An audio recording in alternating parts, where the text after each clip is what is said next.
Alphonso Davies is surging in world football. He just won Bundesliga Rookie of the Year, and since his position change, he has shown to be one of the world's best left backs. Alphonso Davies is a clear outlier for a struggling Canadian men's national team. In this video, we are going to go over why the national team is so bad at soccer.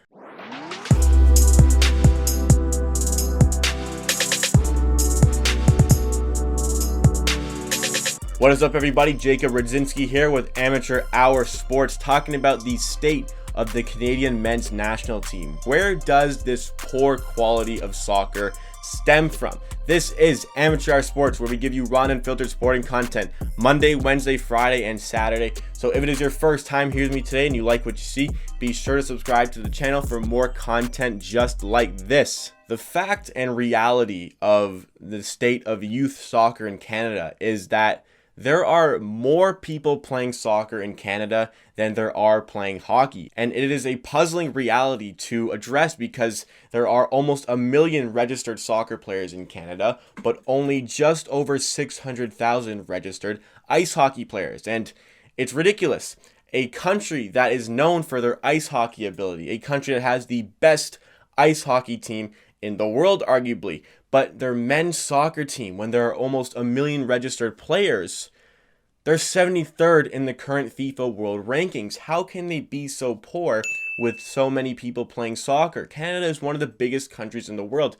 How the hell can they not even get within a sniff of qualifying for a World Cup unless somebody gets disqualified from the tournament or they have to host a World Cup like they will in 2026? The fact that there are way more people playing soccer in Canada is largely in part to the fact that hockey is very expensive to play, and it is not feasible for a lot of families to enroll their children in ice hockey. It is way more cheaper to have them play soccer.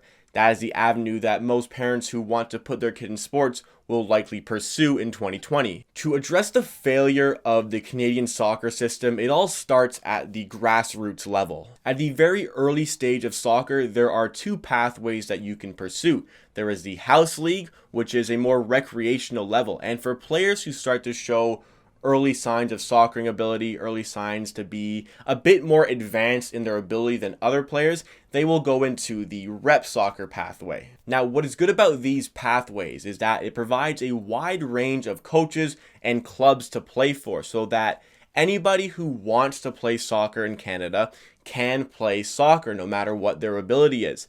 Everybody can play if they want to. The problem is there is no set plan in how to nurture and develop these youth players into proper quality soccer players. There has never been any sort of curriculum or document addressing the plan in how to develop these young Canadian athletes. Canada is actually one of the only countries in the entire world to not have assessment-based coaching qualification for coaches working with youth players. Essentially, it is all volunteers who are not given support and any sort of documentation or curriculum in how to teach these players. It is the equivalent of having teachers in the education system that are volunteering their time to teach the students who are not given any sort of curriculum or documents telling them how to educate the students or what to teach them, and then wondering why students are starting to graduate while not being able to read and write. Not providing teachers with any sort of curriculum to teach students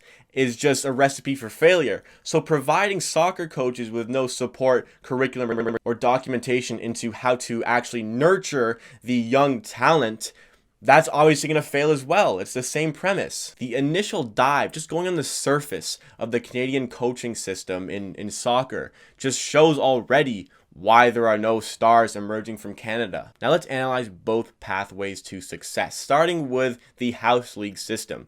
In the house league system, players are basically left to fend for themselves. Coaches are just volunteers. The house league clubs, the clubs who run these sort of house leagues, are basically begging parents to volunteer and coach these teams, because otherwise there's no supervision for the players, because that's basically what the coach is, just supervises the players just to allow them to play. The fact is, the clubs allocate almost, if not all, of their equipment, their field time, resources, any sort of funding. It's all allocated towards the rep team. So the house league teams are just a bunch of recreational players joined up together on one team. All they get is the same colored shirt, different shirts for every single team. Every year it is the exact same thing. There's no guarantee in what kind of coach you can get. You can get a coach with absolutely no soccer experience.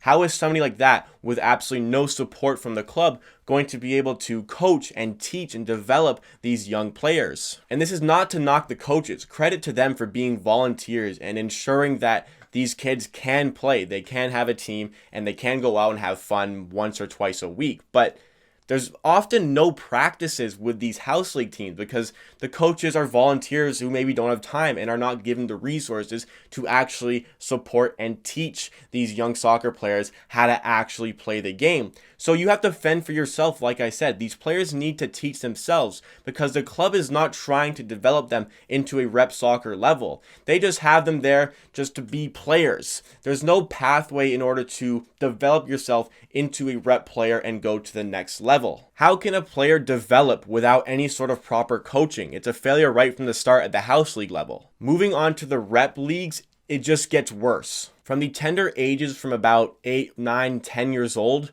soccer in Canada, youth soccer in Canada, is all about one thing: winning. The tactical game plans devised from coaches at this level are only about one thing: winning. And all they try to do is just expose the weaknesses of the other team. And whether that be through route one, long ball, kick it forward to your pasty striker when there's no offsides, then so be it. All they want to do is win. This is such an important age in developing the fundamental soccering ability for the players, but these coaches do not care about that development. All they care about is wanting to win. The coaches are very good at selling this dream to not only the players, but to the parents, that they just want to win, and that winning these little showcases and tournaments and maybe your little league title for your region for that summer, that is what is going to get you to the next level. That is what is going to get you noticed from scouts in the future. But the reality is, scouts don't give a rat's ass about those youth soccer titles. They want a quality player to bring into their team. They're not going to care about your accolades at a youth level.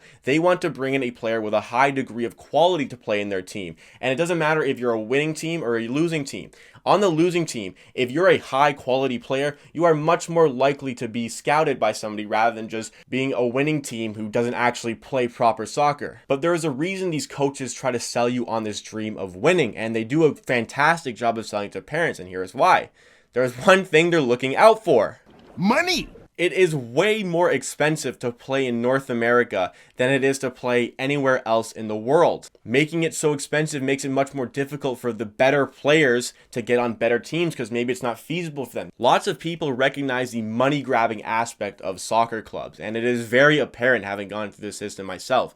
And maybe they're going to switch over to an academy system, but it's still the same. The coach is there to sell you on a dream. The coach will say, play with me and I will be able to get you a US soccer scholarship. They will make you think that playing in a national tournament will get you noticed by scouts just traveling all over the US to play. But it doesn't. This is just in order to enhance their profits. Impressing scouts with your quality is what is going to get you noticed, not just merely playing in these sort of showcases or playing in these national tournaments. Playing with a high degree of quality is what is going to catch the eye of a scout. And maybe you will wind up 16 years old, 17 years old, still stuck in that bullshit youth soccer system. And, the coach having sold you on the dream that you'll get scouted one day. And right when you need to make your college decision, right when you need a scout to get a good look at you in order to get that scholarship, the coach gives up on you. The coach loses the interest in actually trying to nurture the talent because he's only focused on money and winning. And maybe you realize that too late, but at that age, it's too late to go back and try to make any changes. You're already stuck at that age where you need to make the decision, and maybe you're stuck in this situation of purgatory where you don't really have a decision to make, and you can't get the time back. Even if players manage to come out of a youth soccer system in Canada, why would they want to play for the national team? Guys like Owen Hargreaves and Jonathan de Guzman have already chosen to not play for the Canadian national team. And People are mad at them about that, but I don't blame them. If I was that good, I would do the same thing. Why would I want to join this shit show of a national team when I can go play for a quality national team like the English national team or the Dutch national team? If soccer is ever going to change in Canada, if we're ever going to improve, it starts right at the bottom and it must be worked all the way to the top. There must be a system in how to develop players, in how to play all the way from the youngest all the way to the top. That is how you're going to nurture the talent in order to play at the national level, at a world-class level, be a game changer on the field. That's it for this video. That's how I feel about the youth soccer system in Canada, having gone through it myself. But please like the video if you like, and subscribe to Amateur Hour Sports for more content just like this as well.